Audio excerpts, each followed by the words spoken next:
Yes, and it's a good morning from the studios in Brisbane. We'll carry on. Something just flicked up on my screens here.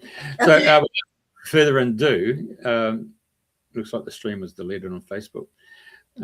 Obviously, the subject is too hot to handle. Anyway, so without further ado, I'm going to hand it over to Elisa. All right. We're already causing trouble here. So welcome everybody to Dreaming the New Dream, the US version. Today we have Lily Nova. She's an ET contactee, an author, and also an awesome cosmic mentor as well. She has amazing stories to tell. Lily, welcome. I would like for you to give us kind of your bio. I don't like to read bios. I like for people to connect with you directly on, how did you get to where you are today? For sure. Thank you so much for having me. First off, it's an honor to be here.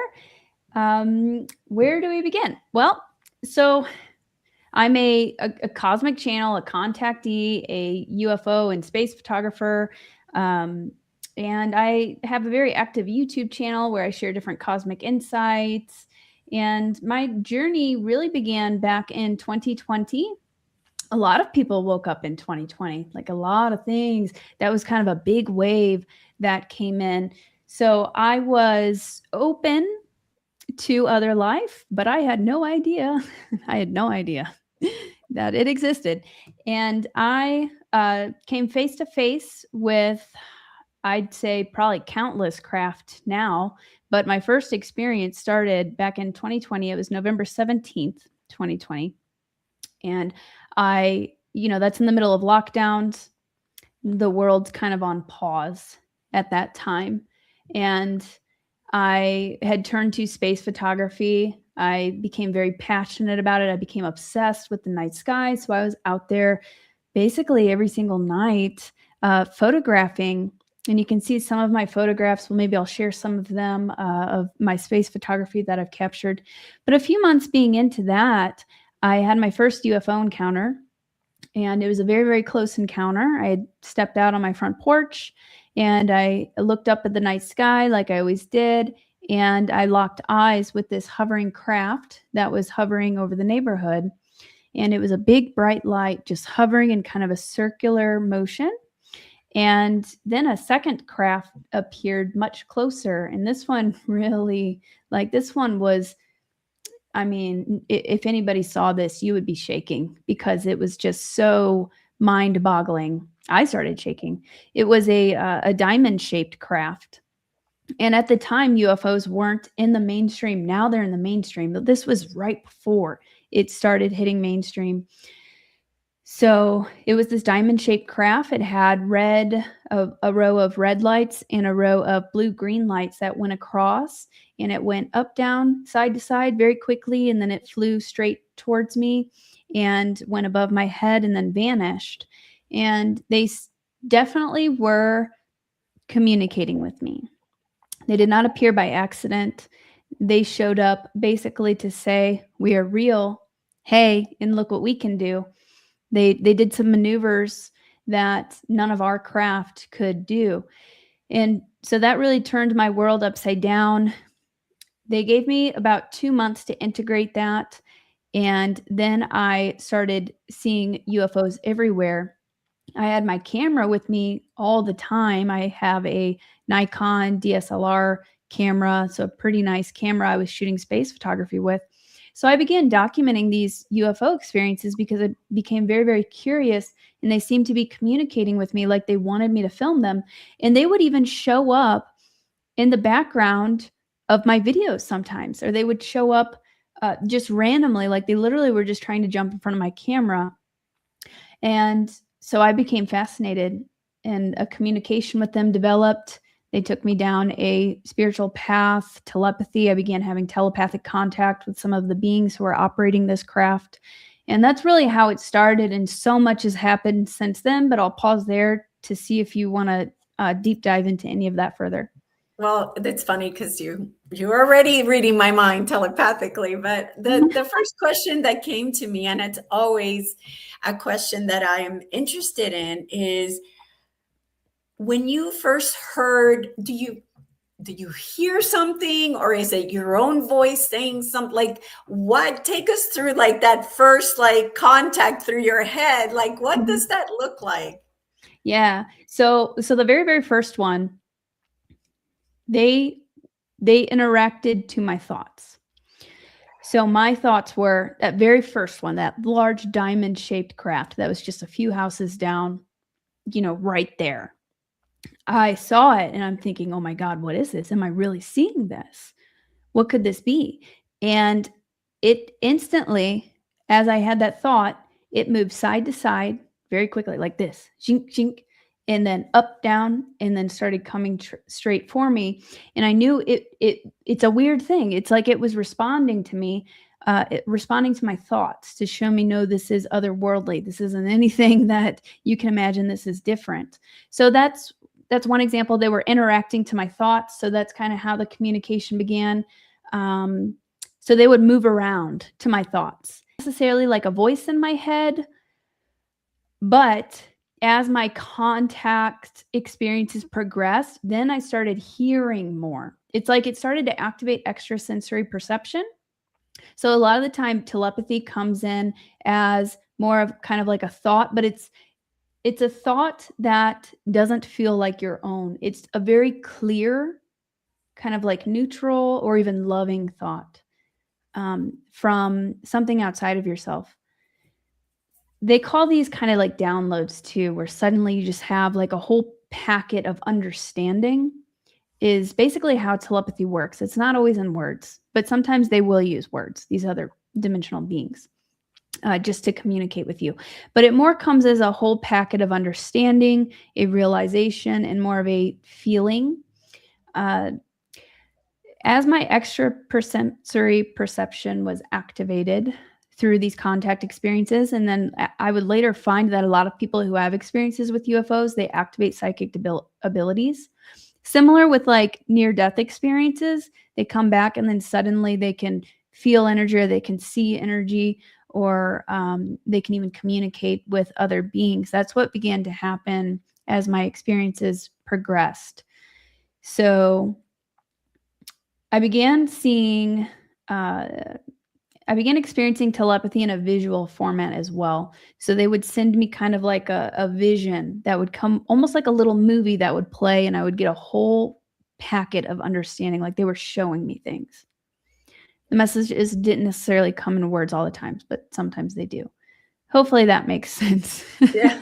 Well, my abilities are claircognizance, so I have knowings, and I've always wondered, that like, is it just like a no? Like, so did you, before they came into the picture, did you have any like a knowing? Like, was claircognizance already a part of your life, like as far as your intuition?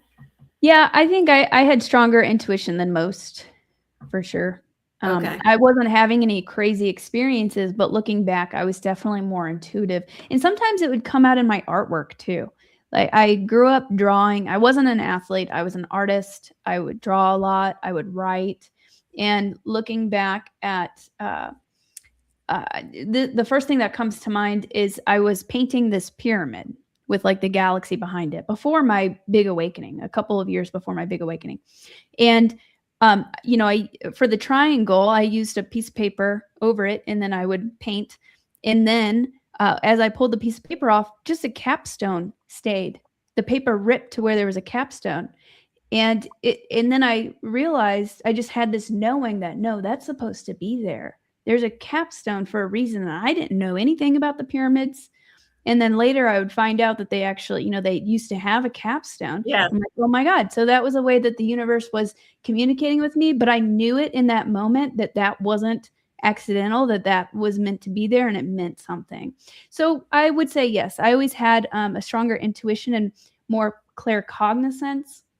But as my UFO experiences began, then I started receiving more clairvoyance, visions, I began seeing visions. So that's what really activated. That's my strong suit. So I can see, and I can even see being standing there right now. Sometimes I'll even see an example, like since I've been living in Sedona, especially, or if I go to Mount Shasta, which I go there each summer. Those are like, big portal sites. There's high strangeness. The veil's very, very thin. There's a lot of activity there. I'll be sitting there. This happens with Sasquatch as well. And I'll see an energetic signature with my eyes open. It's like I'm seeing, it's a frequency match also to where I can see them. I can perceive them. Not everybody can. But yeah, I can see them with my eyes open sometimes too. It's like their frequency is just a little bit different. So they're hidden from most people. But if you fine tune your perception and if you raise your frequency, you become more of a match to be able to perceive that. And besides that, I get visions, like I was saying. So I wasn't receiving visions before. Now, if I close my eyes and I tune in, I can see a vision. And that's a big way that the universe communicates with me. Or I'll see a vision sometimes I'll see on a craft, like I'm projecting my consciousness there. I didn't have that before, but I also never practiced with it before. It was really activated through my experiences. Okay. So then once that happened, what came next? I spent a lot of time documenting them with the camera at first. The first year was very much about going out and learning how to initiate contact with them. They were teaching me how to initiate contact with them. So I basically had a meeting with them each day. It was kind of like this. I would later find that this was like a pre-incarnation contract, a soul contract, to where I could go out and set my intention to make contact and they would appear. And I would use my camera to see them sometimes because our eyes have very limited visible spectrum. Like we can only see that much out of the light spectrum. And the camera can pick up more. That's why you see even on ghost hunts or ghost shows, they'll capture these orbs or apparitions, things like that. So the camera can pick that up. So I would go out and I would document these orbs or these ships that would appear or these kind of like plasma type craft that would appear. And that was so exciting to me. At the time, I needed that physical evidence. Yeah.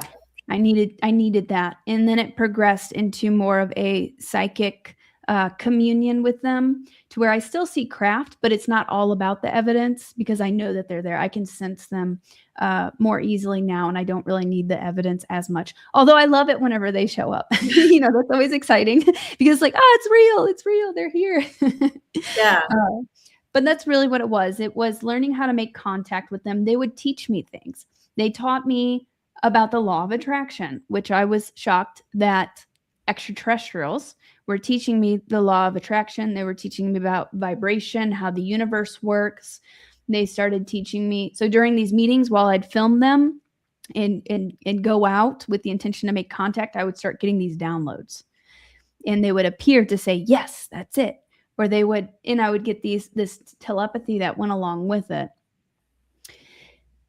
They really taught me how to raise my frequency, how to interact with spiritual guides, with these galactic beings. I started seeing angels too, fairies.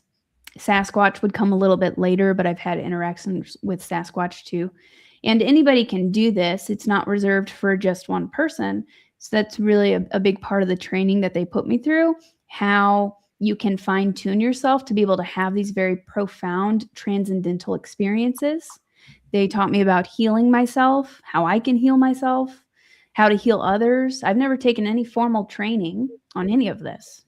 I've just followed my intuition and guidance from, my guides are from these beings and then my, higher self as well, just how to do these things. Like, for example, I started getting into singing bowls. They said, okay, start doing singing bowls on YouTube every Sunday. And that's how I started off like 5 years ago. And I would host these meditations and to help people get into a transcendental state, we'll say. to where they can fine-tune their perception and have experiences through which can bring healing or activation of other gifts, removing blockages, even seeing past lifetimes, meeting their star family. So they trained me how to do all of those things. And the example that came to mind was I did a session on somebody and I was doing the singing bowls, and then I heard a voice say, use your hands. So it was an in-person session. So then I was like, oh, I'd never done that before. So I was like, okay. So then I just went with the flow and started using my hands over their energy body. And I just went with whatever I was being guided to do.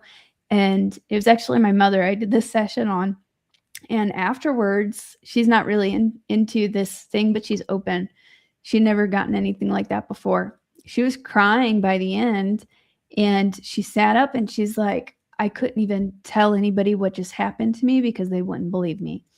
And what she explained, what she felt and saw during that session, it almost sounded like she was on a psychedelic trip.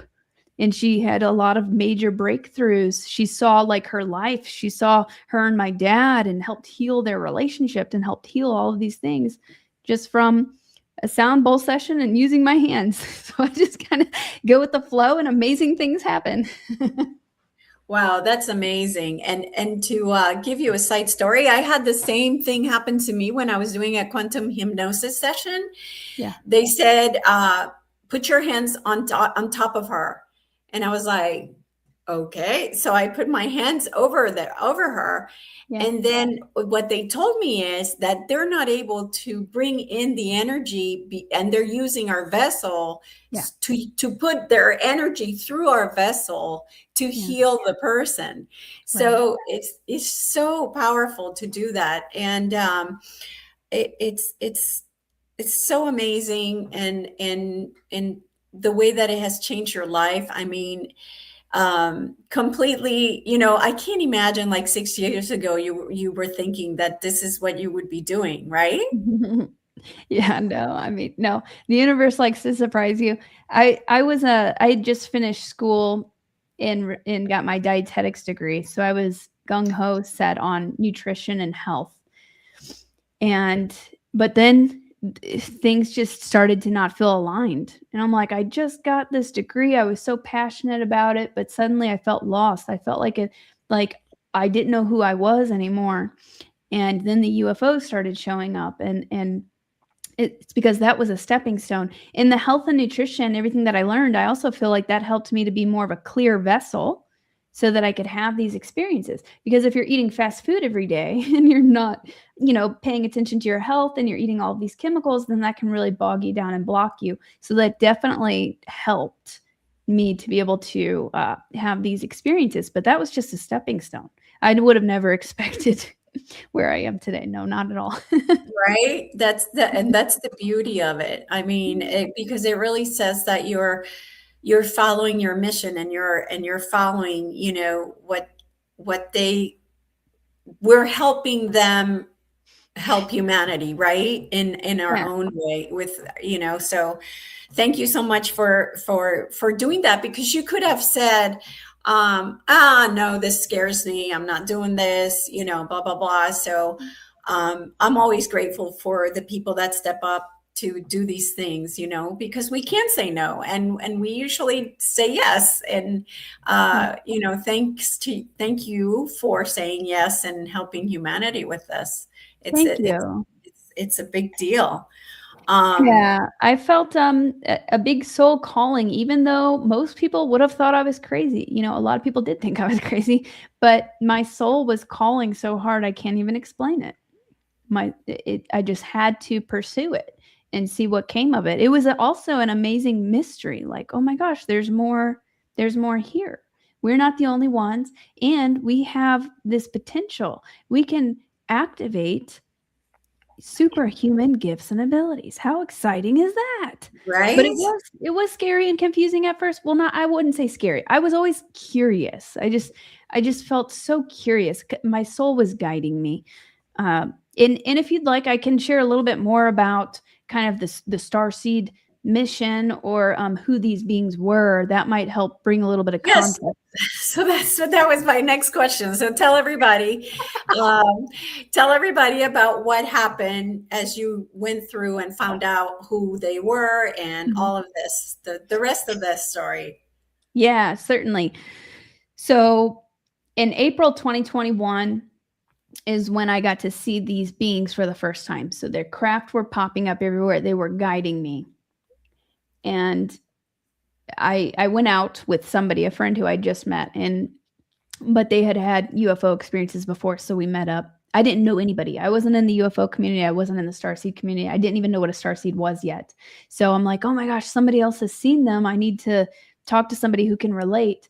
And we went out and set the intention to make contact. Within 5 minutes, a golden light appeared, and I have photographs of it I can share with you also. And this craft was moving around, communicating to us. And I closed my eyes to communicate with it. And I received telepathy in a visual format, like clairvoyance. And the beings, so I got to see the beings for the first time. And these beings had light blue skin and no hair, but they were humanoid. They looked very human. So picture me with no hair and light blue skin and a silver skin tight uniform on, similar to like a Star Trek is what it looked like. And after that experience, that's when telepathy really picked up. And that the female that I saw, so there was one female who was like kind of the main being, front and center, and then she had crew members standing behind her. This female, I felt a very strong connection with, but I didn't quite understand it at first. Later, I would find out that these beings were my star family, and that I was what's known as a star seed, and that there are a lot of star seeds incarnated. So these beings are actually us. They are family of ours. And a lot of the time, the beings contacting us are actually us from the future or from other realities. Mm-hmm. I would find this out later, but that being, her name is Talia, she told me that she was me from the future. So these UFOs that I was seeing was a version of me from the future coming back to wake me up. And it's all about this massive consciousness shift that's happening on the planet. You know, we're awakening to who we truly are and helping to clear out some very dark forces that have been running on the planet,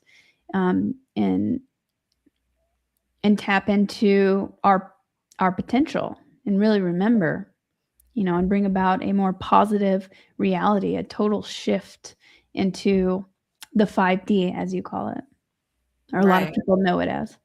Yeah.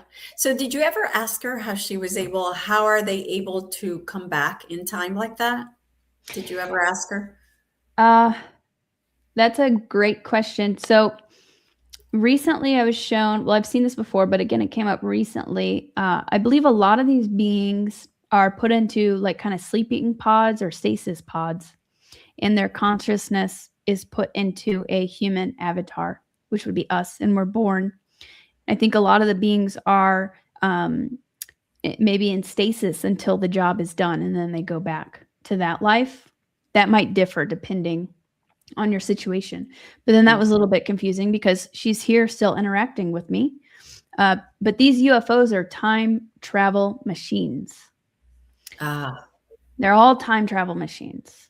So I think at some point, you know, she was in the stasis pod, but then her future self, after she gets out, comes back to help. It gets a bit confusing, but there's a lot of time travel involved, and the crafts themselves are all time travel machines. I had a training module, as they called it, probably about 2 years ago, where it was like a dream, but it was a very, very real dream. And it wasn't just a dream. It was this whole training that I received. And I saw a craft in the sky in this dream. And at first it was like a translucent light greenish color, but it was see-through. And it kind of looked like an amoeba. And it was time traveling down. In order to land on Earth, it literally had to time travel down to get here. And as it got here, then it became materialized. And the beings, a bunch of beings came off the craft, and some of them I had been in telepathic communication with for years. I recognized some of them, and I got to like hug them. I got to see them face to face. It was very, very realistic. One of them was a Pleiadian commander. I call him Commander Z. The other one was a being named K. And a lot of them were Nordic looking beings, and they were just a bit taller than us. They were taller than us, and their bones were a bit bigger. They had to like hunch over to give me a hug. But that was one of the main takeaways from that, was that they're all time travel machines. So I think a lot of these beings are coming from a different time period to get to us. And what's interesting is that, once again, I was going to ask you about the pods, because I've heard that my body is in a pod as well, Pleiadian. So it's interesting you bring that up, because I was going to ask you about that. Well, and it's like the movie Avatar. Yes, exactly. Yeah, we're living in Avatar, basically. We are the blue beings. It's backwards. Like the blue beings are getting in the pods, and and here it's the opposite. Like the blue beings are in the pod and come to be human. So it's the opposite. It's quite funny. That's exactly. And so these beings, they can only do so much from the outside. So that's why there were certain volunteers and beings who volunteered to come in and incarnate through that transfer of consciousness to be able to make a difference from within, because we have to do it from within, and we create this ripple. Like each one of us, we carry this unique light. We carry a unique energetic signature, unique soul wisdom that we're helping to seed the collective with and shift the frequency of the planet. Yeah, exactly. Awesome. So when did you, I know that you also do remote viewing. So when did was that something you were doing before, or did that also come with this whole package of new psychic abilities? So I began training. I called it Starseed Boot Camp. So I took about a year off when all of these contact experiences began happening to really deep dive into this. And I was instructed to begin meditating. And, it's like a muscle, even with meditation. Like sometimes you have to practice at it a little bit. It's not always going to be super easy at first. So I started practicing with stilling my mind and being able to access kind of the multidimensional field, the quantum field around us. And that's really when my clairvoyance started to kick on.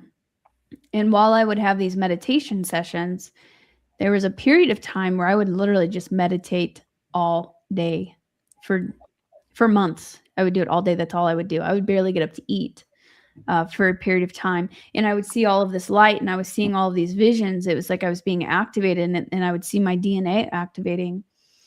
And while I was doing that during that period, my star family, Talia, and I would see other beings like Pleiadians, feline beings, Arcturians. They started presenting themselves to me.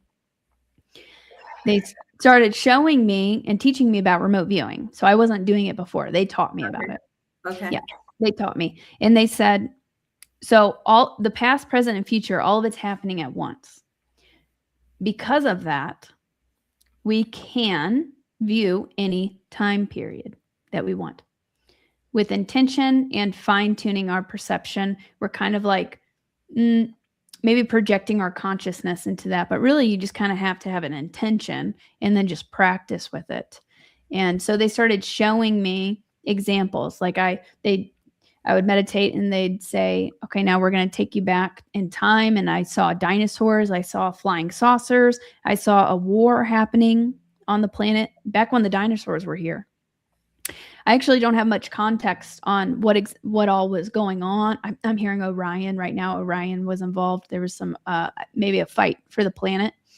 This is whenever dinosaurs were here in these spaceships, and there were like laser weapons and things like that. So that was one example. They showed me Native Americans. They showed me ancient Native Americans meeting with star beings. The star beings would land. They would communicate with them. I believe they helped guide them to creating some of these really big cities. The Kokia Mounds is an example of what they showed me, which is in Illinois, on the border of St. Louis, Missouri, and Illinois. Yeah, we talked about it on our last show with Tyler. Yeah, exactly. So it's crazy. Me and Tyler, I mean, we were both living in St. Louis, and then we met through a mutual online friend, and I was like, "What? You're in St. Louis?" And so that was also kind of, we're strategically placed in certain spots for a reason, right? Yes. Yeah. So Kokia Mounds is a very special site, and I saw like a what looked like a starport underground there. I don't know if it's still active, but the ETs were using that back in the day, and they would land and they would teach the Native Americans certain things. And this is like the modern day Kachina, not modern day, but the Kachina, I think. The Kachinas are they're thought to be star beings in the Hopi tribe and in a few, the Zuni tribe, a couple other tribes. Yeah, Kokia Mounds is, and there's been. So Kachina, would that be, oh my God, what's the name of that god? Of the Aztec god? Not the Aztec god. It's really almost everywhere. Teotihuacan? Yeah, something like that. Yeah. You know, is that, do you think? I think he would be an example. Okay. I think he would be an example. You know, I have a feeling that might be the same being, a crowd that's visited multiple sites all over the place, and I think there's a connection with Thoth that could literally be the same ET who was going around helping restart civilization after the fall of Atlantis. That's kind of my perspective on it and the feeling that I get about it. Oh, so an advanced being coming to help, and in a lot of these Native American pictographs or petroglyphs, things like that, you'll see certain beings that just look different. They might have elongated skulls or even antennas. I think there's tons of examples of extraterrestrial contact. Back then, it was safer to make contact with the people because we didn't have nuclear weapons. Yeah. So I think they were making contact with a lot of ancient civilizations for sure. Yeah, absolutely. So I think, is there anything else to add about your story? Because we can go and start seeing your videos on the beings, or not the beings, but the UFOs that you were seeing. Yeah, I can show you guys some videos and pictures. I think that's exciting for people because it shows sometimes this feels so far away, but really it's happening all around us. I think there's also kind of outposts all over the planet. I think there are ships in the sky that are just cloaked very frequently or all over the place. Yes. So let me ask you about something, Lily. Mm-hmm. I went camping when I first got my RV. It was COVID, and I got an RV, and I said, I'm not staying home. Screw that. So anyway, my first camping trip, the first one, I'm out there by myself, and I'm outside in the stars, and I'm like, all right, family, if you're real, if you're true, show yourselves. Mm-hmm. And maybe 5 minutes later, a shooting star goes by, and I was like, well, that could just be a shooting star. Let me, okay, if that was you, do it again. And then it happens again. Yeah. So in your opinion, do you think, now my opinion is that shooting stars are not shooting stars. Mm-hmm. They're actually craft. What do you think? Yeah, that's happened to me quite a bit too. And that is one of the ways that they would communicate. I've had the same situation as you. They can reveal themselves to where it looks like they're a shooting star, 100%. Okay. And that's a good way to experiment with this. Just go out and look up and ask for them to show themselves, ask them if they're here, ask them if they can show you a sign, and they might show you something like a shooting star. They might show you something like a flash. I've had them manipulate stars to where it looks like they're turning off and on, almost like a Morse code, And I believe they're kind of sending a transmission to you through that as well, like a frequency transmission. They can do all sorts of things, sparkles, flashes, shooting stars. Definitely they can show up in that way. Okay, well, good. Because that's what I was thinking, but just asking for confirmation because I just felt like that's what it was. Yeah. Well, especially nothing is a coincidence. Whenever you ask and there's an immediate response, that is the universe directly communicating with you. And the more you lean into that, the more it happens. To where it can even be like, what even is this reality? It's so malleable. It's so malleable. It's amazing the things that that can happen that just really defy logic. Yeah, absolutely. And I think your vibration at the time too matters, because I have gone out there again to do the same and they have not come. They have not shown up, So I think another thing to add to this is also your vibration. What is it? What's your, are you scared or are you not feeling good or whatever? I think that also matters. 100%. And I that really goes into the training that they gave me, was very much about how to manifest, essentially how to manifest contact or align yourself, raise your frequency for that. Frequency is a big part of it. The heart frequency, love, joy. And some people, they will think that they are blocked or they're cut off.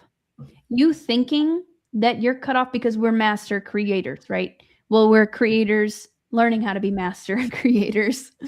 You thinking that you're cut off, you thinking that you're separate, you thinking that you're blocked is going to keep perpetuating that into your reality. Absolutely. Yeah. Another big thing that they taught me is that we are all one, which that sounds very simple. It was profound whenever I first heard it. I was like, wait, I'm the same. Me and my mom are the same. Me and my friend we're the same. Me and you are the same. Yes, we're all one. We're all connected, even the weather. I've had an experience where I was able to control a storm. And I have a friend who had a similar experience. So whenever you kind of get into a more expanded state, you can connect like that. But yeah, one other example I'd like to give real quick. Whenever you try too hard, you can block yourself. Yes. And that because you are kind of in the vibration of lack. You're in the vibration of lack. You think you don't have it. You're trying so hard and you're really just like pushing it away. So there's a term, set it and forget it. Set the intention to make contact, ask to make contact, or whatever it is. You can apply this with anything that you want in your life.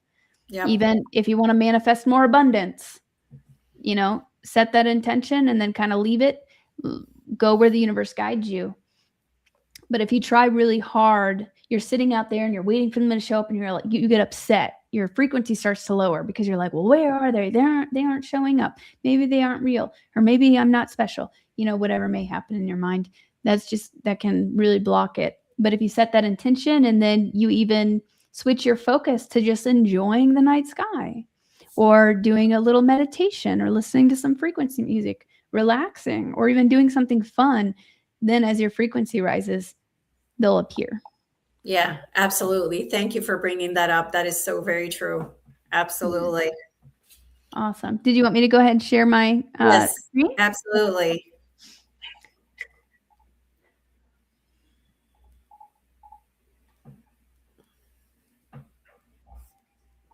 All right. Can you see this folder? Yes. Okay, perfect. So I'll just start off by showing Talia real quick. So this is an artistic depiction of what she looks like. So that's one of my main contacts, and she's from the Andromeda constellation. So technically she's me from the future. So that's one of the beings that I communicate with a lot and who first started appearing. I have a strong connection with the Pleiadians, and I just accidentally exited out. What is you said she was Andromedan, right? In one of your other shows, I think you said she's Andromedan? Yes. Okay. Yep.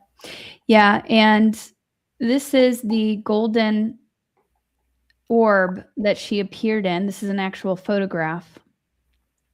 that I took. This is the first time that I saw her. So this golden orb or this golden ship appeared, but it was like a plasma craft. You can kind of see it looks more, it's like a plasma energy, and it was kind of moving. Their technology is different. It looks different than ours. It's not a regular light. It's kind of like energy moving within itself. It's like conscious light. And they projected into my mind. I was able to see onto the ship, and then that's depiction of Talia. Pleiadians, I'm sure you guys are familiar with them. They're pretty popular. Mm-hmm.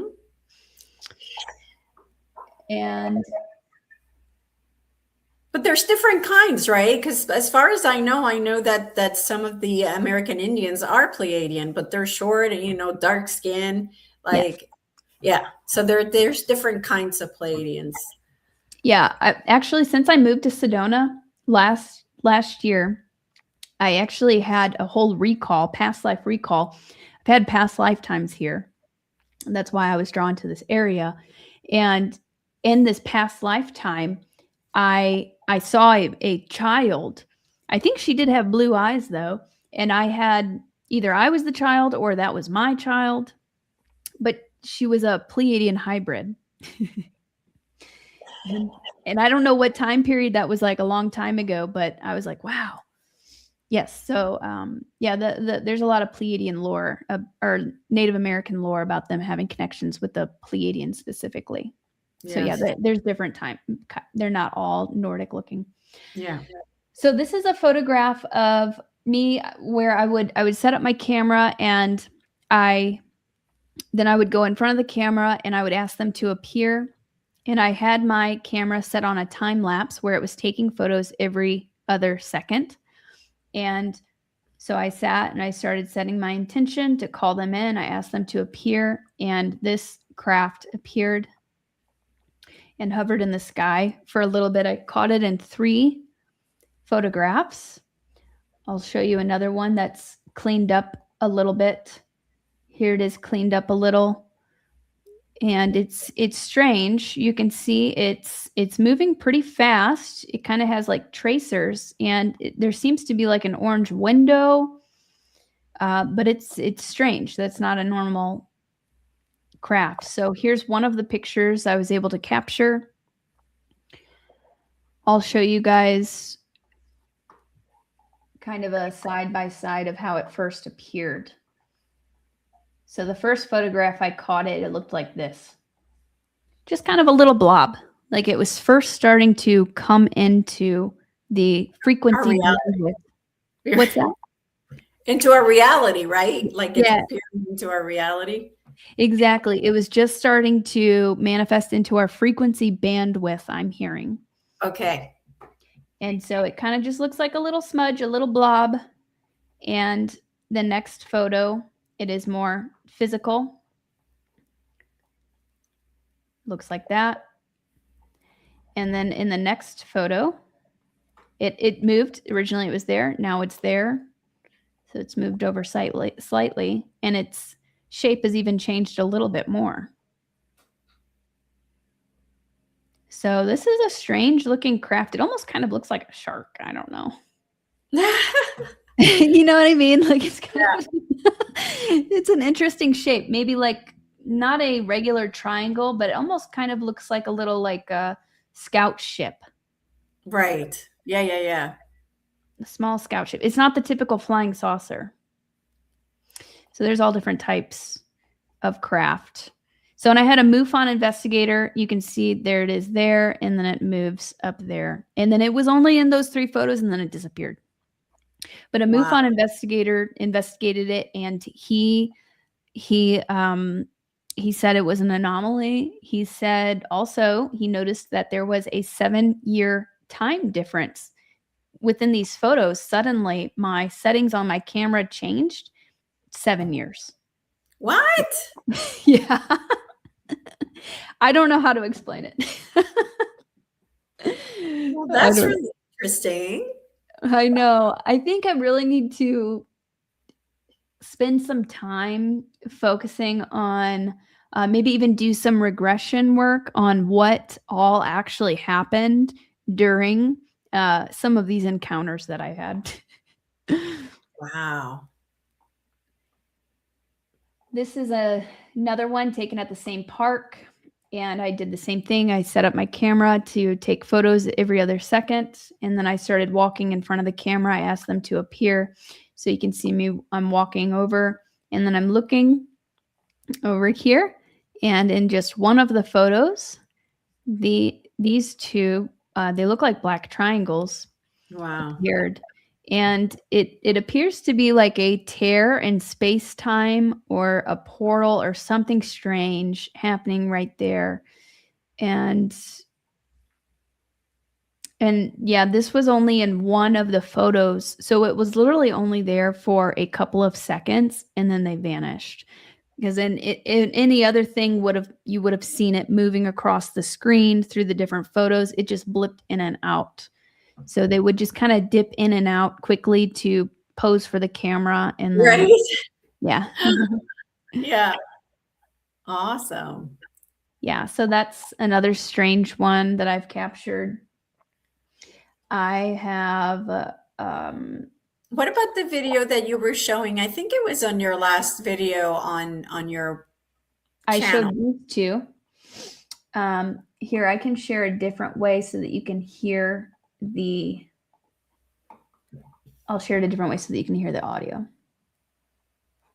Yeah, I just recently showed all of this on one of my streams.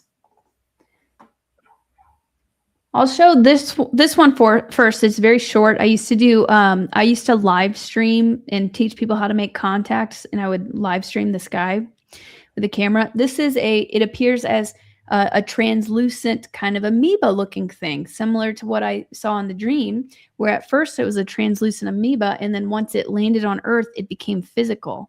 So so I'll show this one. It's quick.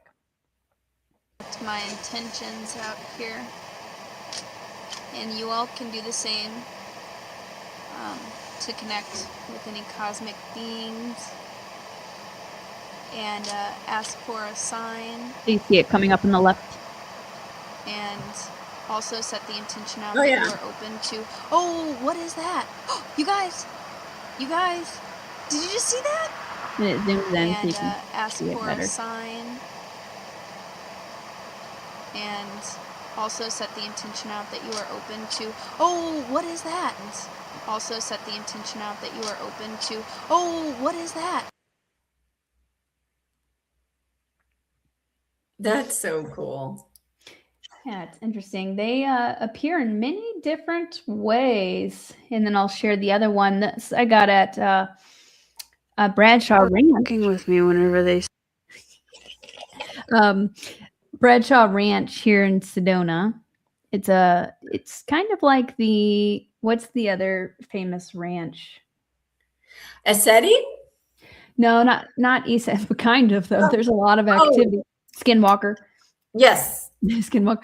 That's in Utah. This is known as like a massive portal. There's a lot of energy going on here. So back in September, this past September, I got the feeling to go to Bradshaw Ranch that night.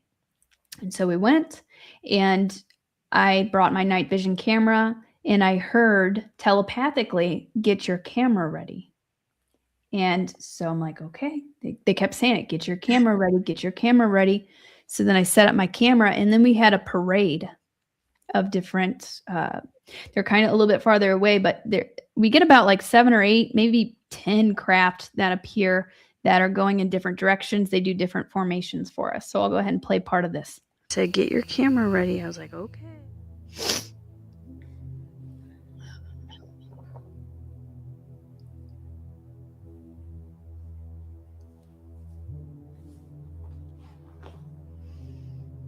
Yeah, this was right after 3-Eye Atlas. There's 3 of them in formation. Holy... No, I just watched them all appear out of thin air. Get them all on camera? They're on camera right now. Wow. Yes. And we got another one coming up from the mountain. They said, "Get your camera ready." They were not lying. They were not lying. Wow. hide them as they. Oh, there's one behind it now. Look.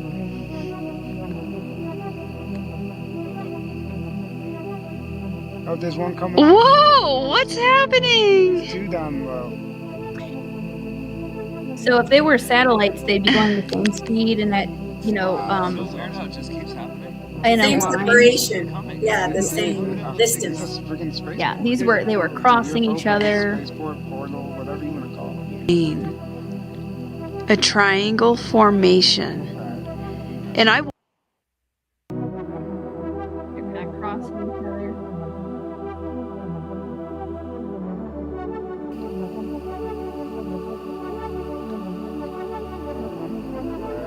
Mhm.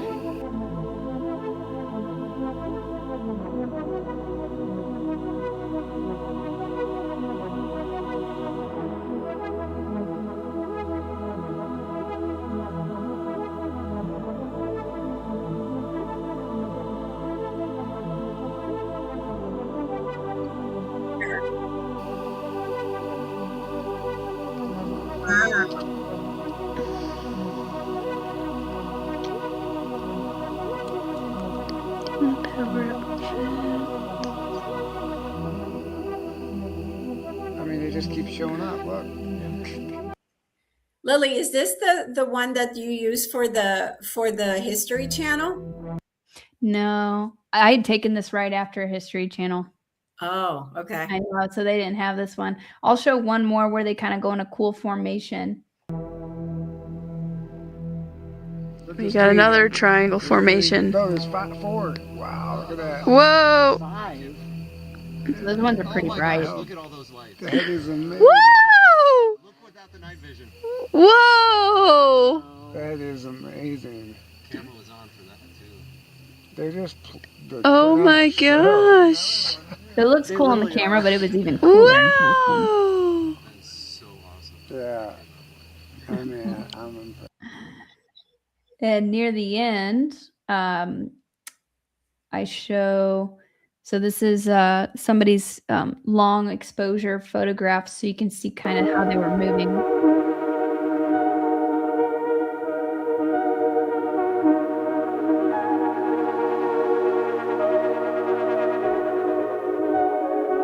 Impressive. You got, like, 5 of them.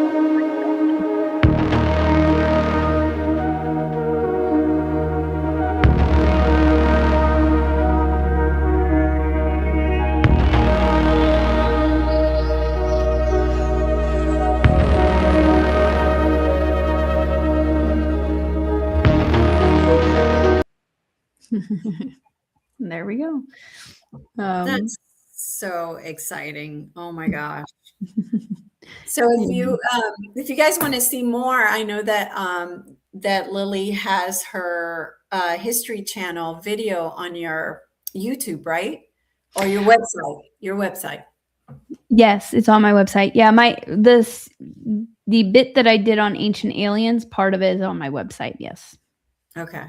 Yeah, I was so happy that they reached out to me because they wanted to show current contact stories. Usually they focus on the past and in our ancient history, right? But this season they wanted to do a bit where they shared people who are in contact now, which I think is really important, that they're acknowledging that it's happening today. I'm like, yeah, catch up, guys. Right? Catch up. So that's a question I had for you. I forgot about. So the contact protocol they give you, is it similar to the CE5? Yeah, there are a lot of similarities. Okay. Definitely. I didn't know that CE5 was a thing until after I was already experiencing this and experimenting with it. And then I heard of CE5 and I was like, oh my gosh, this is like basically exactly what I'm doing. Essentially, it's like setting intention. I don't know what the official protocol for CE5 is. I've seen some really good CE5 guidebooks that are very similar to what they've been teaching me. And I've got a little guide, how to make contact guide at the end of my book.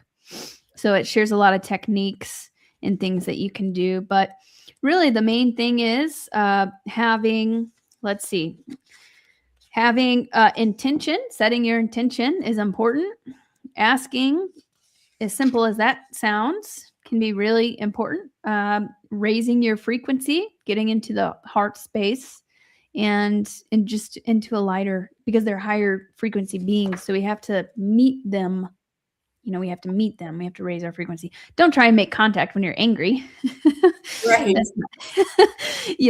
Basically. So just getting in a good vibe state, and you can use crystals and things like that to help amplify your intention, projecting love, different techniques like that. Yeah, that's huge. That's huge. In CE5 though, they use this sound. It's like a really weird, like this sound that you're supposed to play on a speaker. Yeah. And you're supposed to imagine like where you are to show them, like first you show them like the earth, and then you show them United States continent, then you show them Florida, and then you show them where in Florida, you just like mentally show them this. But I don't know, I've always felt like playing that sound is kind of like, nah. Yeah. I don't know if I'm gonna hear that. Yeah, I don't think you necessarily have to do that. I would play frequency music sometimes to help me get into a heightened state, but like frequency music, higher frequency music. I don't really do like the sound or anything. I think I've tried it like once or twice. One time it didn't work. The other time it did work, but I think it wasn't because of that sound. It was because of already my connection and in what I was already doing. But I don't know how I feel about just inviting random extraterrestrials in. I like to set the intention for your star family. Like, we're not showing the mothership of, whoever, some random species, exactly where we are. I think what is safer and probably more effective is just to set the intention to make contact with your star family of the highest love and light. You already have a connection with them. So you don't have to go out searching the universe to invite random extraterrestrials back to your house. Absolutely. And also using your intuition as well. Like sometimes, they're going to want to be contacted in different ways. If it's a different family of somewhere else, who knows? But now that you brought your book up, tell everybody about your book, what's in it and where they can get it. Yeah, sure thing. So my book is my contact experience so it's called Contact, an incredible true story of contact with beings from another world and spiritual awakening. So it takes you through my beginning experiences, really detailed of the things that I experienced, how the communication with them developed, how they appeared. I've got pictures in it too, depicting my experiences so you can get a visual for it. All about the Starseed mission. It has a lot of photographs, how to make contact, how to connect.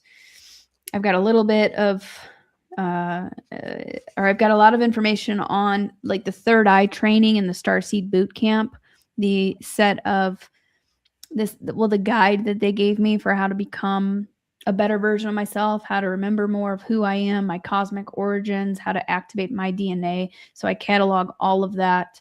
So it's a book. It's a great story, but it's also a guide for you to learn to cultivate this for yourself.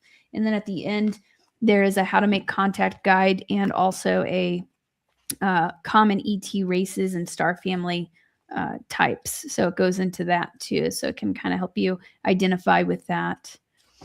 And then I've got QR codes in the book as well that lead to different meditations, different techniques and things like that. So it's a very interactive book, and that's available on Amazon.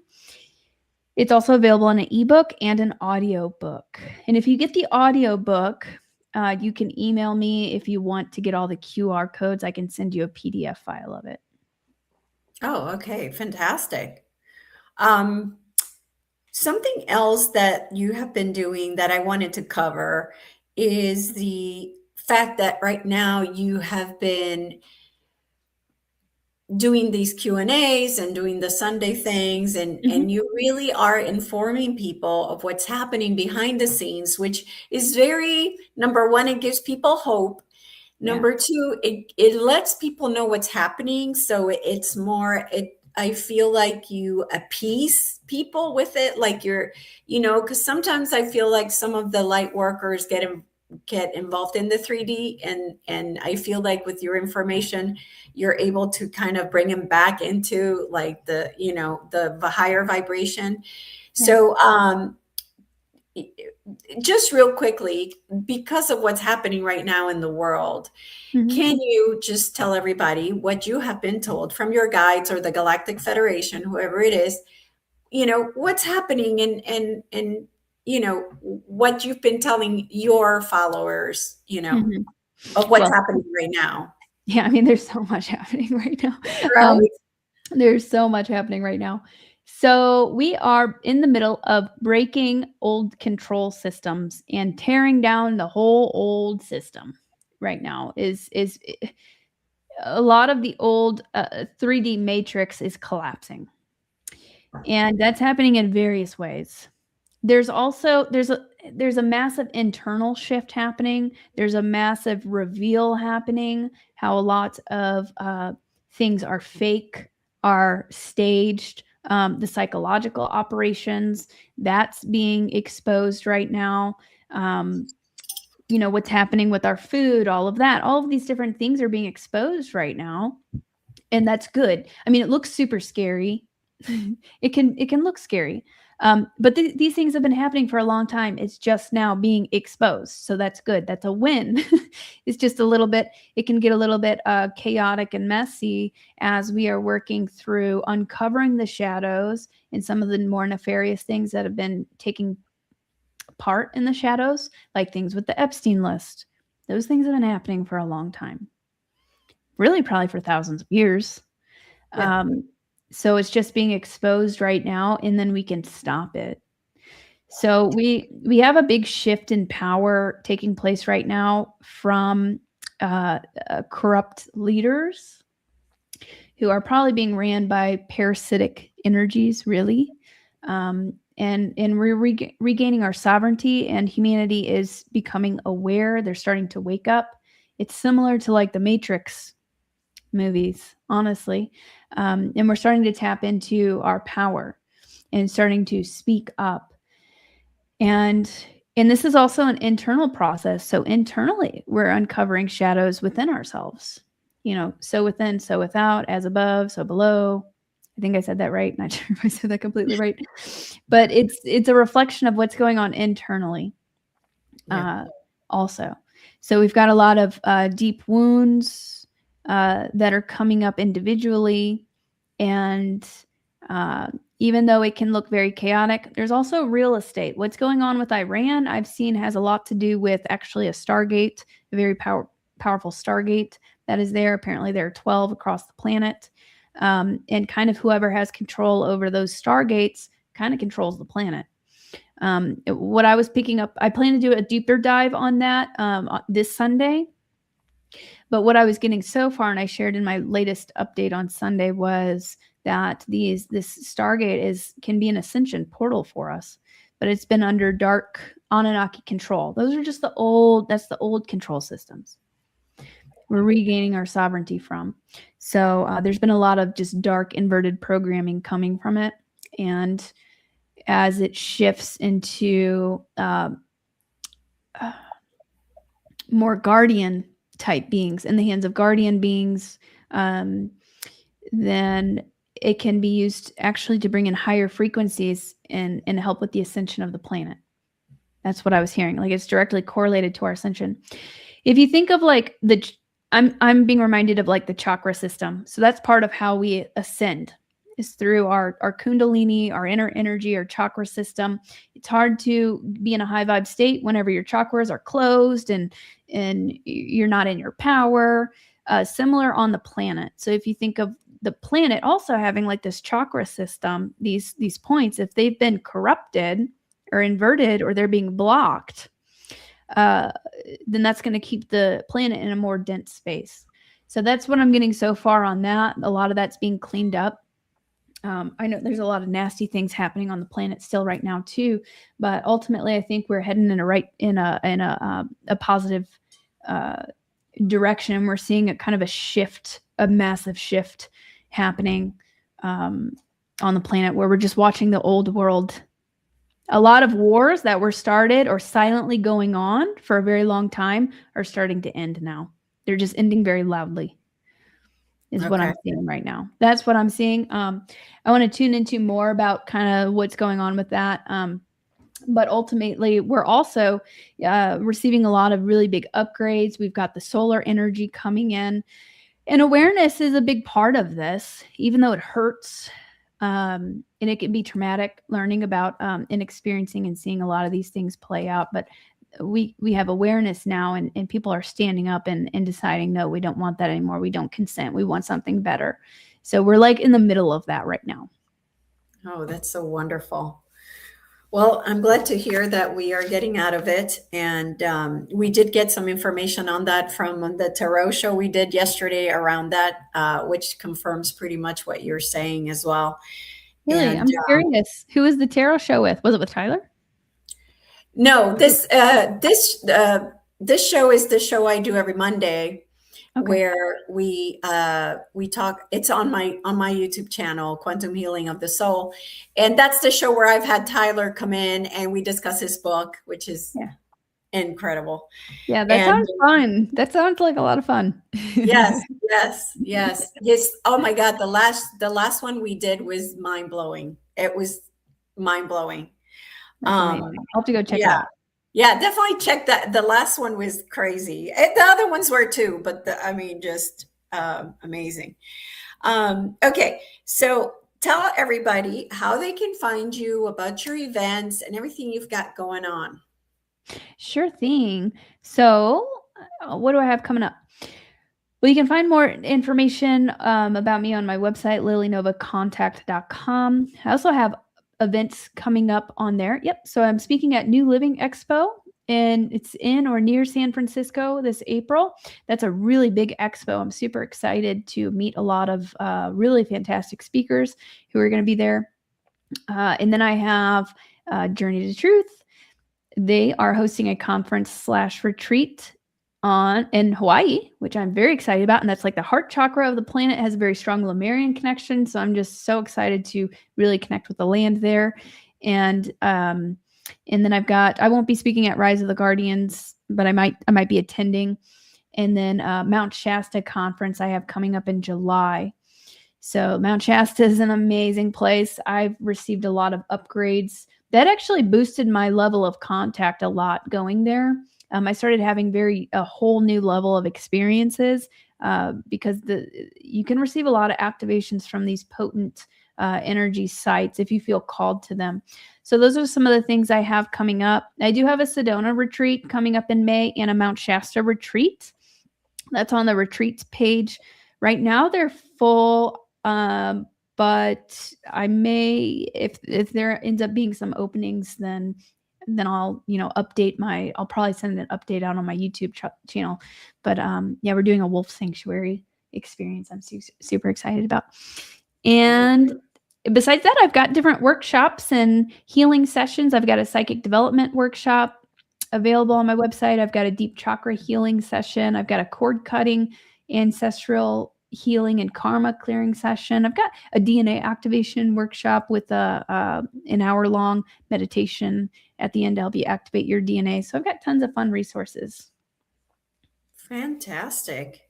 Is there anything else that you want to mention that we have left out, or are we good for today? I think we covered a pretty good amount. I am just being called right now to focusing on, the heart. I'm hearing bridge. Remember that everybody who's watching, you guys are a bridge for the higher realms. You're bringing heaven to earth. Like, stand in your energy and cultivate that heart space. That's the big feeling. And it's so important right now. And you are so incredibly powerful. So the more you do that, sometimes it's healthy to detox from the internet because there's a lot of chaos going on up there. I like to dip in, then dip back out because I have to kind of stay updated to see how, how people are reacting, what's going on. Because so much is happening, like bam, bam, bam, bam, bam.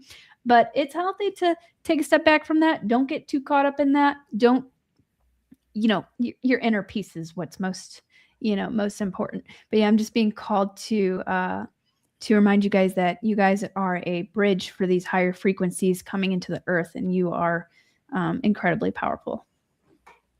Beautiful. Thank you for that message. Just so grateful. So Lily, thank you so much for being here. Really, I'm just so grateful. And I hope that, that people take the message seriously, because it's serious. This is the time we came for. Yeah. Right? To anchor the light when the chaos is going on the outside. Yeah. So please check out Lily's website and support her in any way that you can. Lily, I will see you in Tyler's conference. So you're going to be in Hawaii? Yeah. Yep. Oh, nice. Awesome. Cool. Yep. So I'll definitely get excited to meet you. Yes. Absolutely. So everybody, thank you for being here. Please share the video if you can. We really need to get to as many light workers as possible and unite. Yes. So again, thank you so much. And we'll see you on the next one. Take care, everybody. Thank you. Bye-bye. Yeah, very good. Thank you for your time, Lily. Really appreciate it. Yeah. Thank you. Very good. Appreciate it. All right. Oh, sorry.